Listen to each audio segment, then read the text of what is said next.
We now know how much Grand Rapids could stand to make off taxes from marijuana sales. We won't actually see it until next year, but the figure already has people wondering what to do with the money and if it's going towards the right things.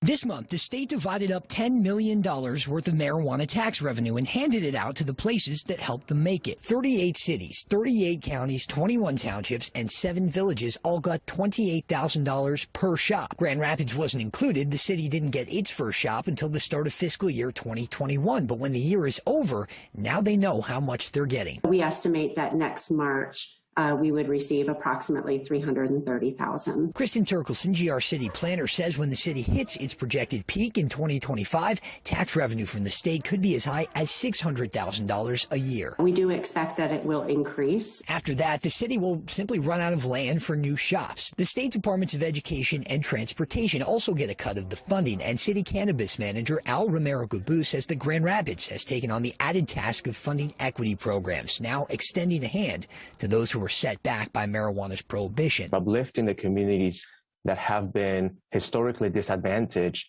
by cannabis, by the war on drugs, and more specifically, our communities of color. Social equity is actually included in the state's legalization bill, but Barton Morris, attorney and founder of the Cannabis Legal Group in Michigan, says more money and effort should be going towards legal action at the state level, expunging crimes that aren't crimes anymore. They're not doing so. They're maybe doing so one here and one there. Think about the people that were growing marijuana just a couple of years ago, convicted of a felony for manufacturing of marijuana, and now are having difficulty finding a job because of that. Those felonies need to be removed. African Americans, Morris says, are 3.3 times more likely to have been convicted on nonviolent marijuana crimes. And while he's happy the industry is helping schools, roads, and research, he thinks other areas may be being overlooked. It's a fraction of their overall budget. I think that money could have been better spent on the social equity program and its participants.